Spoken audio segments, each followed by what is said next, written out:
Today's story is a mix between Hitman and James Bond, but it's not fiction, it's a true story of Russian hitman Alexander Solonik. When I first heard this story, I couldn't stop googling him trying to find out more, because his story is absolutely incredible. Still to this day, mystique follows him and his name is legendary amongst Russia's underworld and true crime lovers. Alex was born on the 16th of October 1960 in Kurgan, Russia. And for those who want some more context on Kurgan, it is located where the Ural mountain range and Siberia meet. Although most of the terrain is flat, over 2,000 lakes and 100 rivers are present. With a desert-like terrain, it can go from minus 18 degrees Celsius, freezing cold in January, to over 20 degrees in July, with dry hot summers. It is an industrial-based economy littered with factories, manufacturing plants and engineering workshops. Kurgan provides transport links between the European and Asian parts of Russia, and the Trans-Siberian Railway passes through, connecting it to Moscow. As a teenager, he was fit, being big into sports like wrestling and outdoor activities, particularly shooting. After school, he joined the army, where he got his first training in East Germany, being part of a tank regiment for the Soviet army. With the skills he learnt in the army, his next employment with the police force was an obvious move. But his job with the police didn't last long, as he got fired after only 6 months for his cruelty towards suspects. Alex returned to his origins of Kurgan, and got the first job he could, a grave digger at the local Kurgan cemetery. He seemed to be settling down as he married, and his wife gave birth to their baby daughter. But unfortunately the marriage didn't work, but he remarried and had a son. This is where his life takes a turn. In 1987 he was charged with assault and sentenced to 8 years in prison. During a farewell meeting with his wife before he was imprisoned, Alex escaped by climbing out a window and jumping from the second floor of the building. He was now on the run and made it to Siberia in the city of Tyumen. Alex tried to stay undercover. He removed a mole on his face and went to have a tattoo on his hand removed. But his luck had just run out, as he was arrested in the cosmetic salon. He was sent to the local jail in Siberia. Alex was designated to solitary confinement because he was in the army and had some police training, but later was transferred to serve his prison sentence among the other prisoners. When it became known to the other inmates that Alex had worked for the police, he was marked for death. According to the rumour, he defended himself up to as many as 12 prisoners at a time, earning the respect of his fellow convicts. After 2 years of imprisonment, he escaped again. This time, in April 1990, Alex escaped by crawling through an air vent. His small frame at only 5x5 fit perfectly into the jail's ventilation duct. By the early 1990s, the Soviet Union was starting to crumble, which only a few years before wouldn't have seemed likely as it was such a global superpower. These were the main reasons why. Inefficiencies in their economy, like poor planning, which led to not enough consumer goods, then led on to corruption, hoarding goods, and the black market trade. Labour productivity was in the toilet because of overemployment, and with no fear of losing your job, it didn't incentivise people to work harder, because if you lost your job, there were so many more around, it was easy to get another. The downturn in the price of petroleum and gas, which the Soviet Union had in abundance, lowered the income for the country and led to worsening economic growth. A decade of fighting in Afghanistan, and although hoping to secure oil reserves and control of the border, what ended up really happening was they lost 15,000 troops, with north of 50,000 injured. With the ineffective fighting methods in the harsh Afghanistan terrain and a cost to the Soviet Union's economy of $50 billion, the Chernobyl disaster, which they at first tried to keep under wraps until they started to come under severe pressure from the international community, which led to a cleanup bill of $235 billion. But even more importantly was the lives lost and the trust in the communist system, which started to slip significantly after that. After the fall of the Soviet Union, it was the Wild West with corruption and greed. Although it did lead to more open markets, and it said you could have hired a hitman for as little as $500, but for more skilled hits, it obviously came at a premium. And with Alex being an expert assassin, he was in the right place at the right time to take advantage of the chaos and market opportunities. On the run again, he was stuck in Tyumen, Siberia, in the middle of a frozen wasteland. He was desperate, so contract killing would become Alex's ticket to freedom. So he ventured back to his home of Kurgan and linked up with a local crime syndicate. Only a month and a half after his second prison escape, he carried out his first hit against the leader of a rival crime group. With other members of the crime syndicate he had joined, they travelled to Russia's capital, Moscow, chasing more work. His original targets were rival gang members who he mostly shot up close and personal, but also some from a distance. Stories of his skill quickly spread, and he became known in criminal circles as Alexander the Great. What also added to his aura was the fact that he could shoot with a gun in each hand at the same time. There's no doubt about it, Alex had excellent marksmanship, balls of steel, and also probably a fair amount of luck.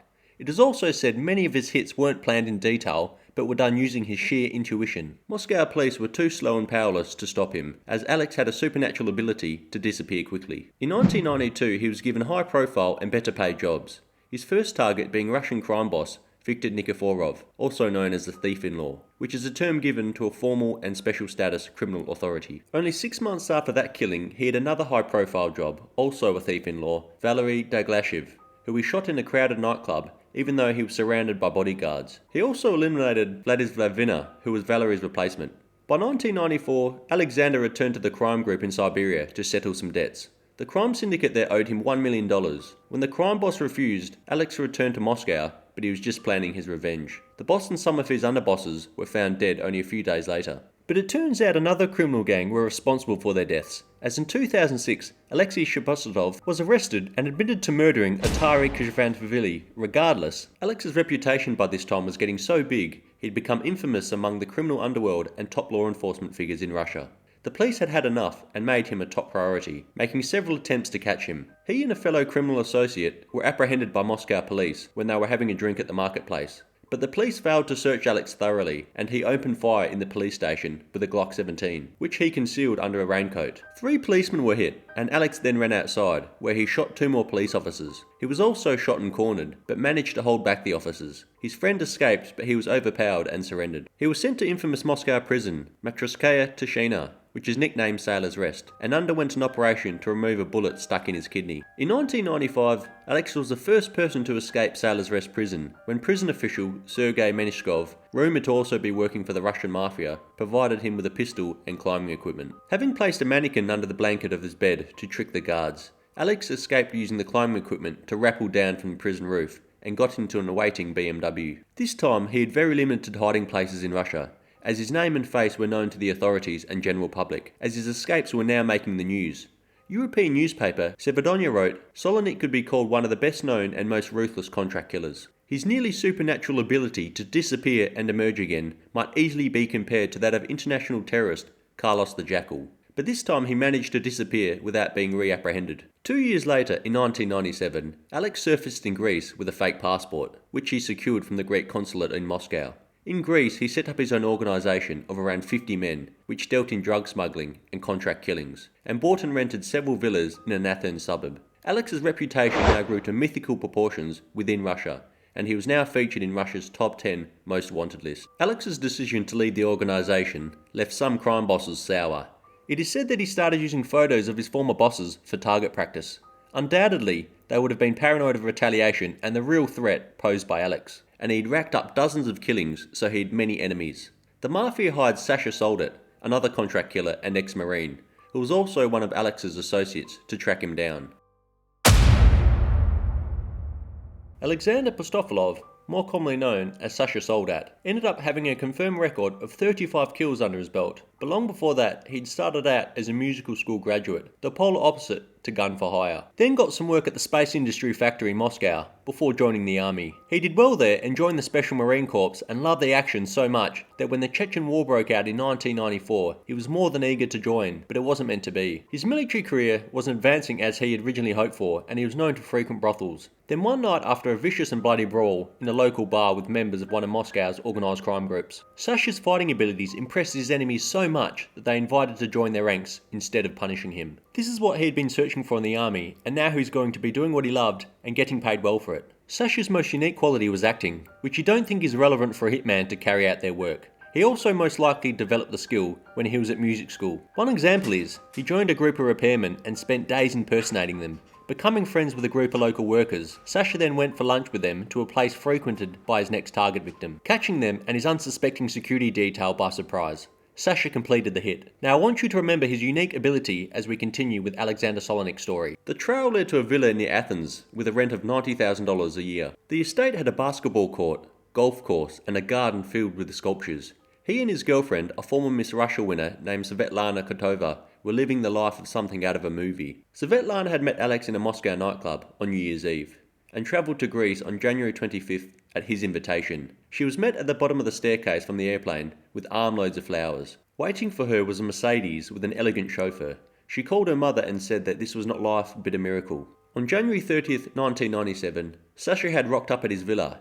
Alex welcomed him with open arms and started to talk to him. With his back turned to his friend, Sasha wrapped a thin cord around his neck and strangled him to death. Him and his men then went up to the second story of the villa and killed Alex's girlfriend too. In February 1997, Greek newspapers published articles that claimed a Russian mob boss had been found dead, 24 kilometres from Athens. The body of the mobster was found and had no identification documents, though the authorities nevertheless identified the body as Alexander Solonik in the weeks after Alex's body was found. Greek authorities raided the villas belonging to his organisation and found an arsenal of weapons. They also discovered that Alex had been hired to carry out a hit in Italy before his death. On May 10, 1997, the Greek police found in a shallow grave under an olive tree, 2 miles from the Athenian suburb of Sardonia, the dismembered body of Svetlana Kotova, Alex's model girlfriend. 2 years later, Sasha was arrested in 1999 for over a dozen crimes. He did not put up a fight and was detained in his own apartment on the main street, and was sentenced to 24 years in prison.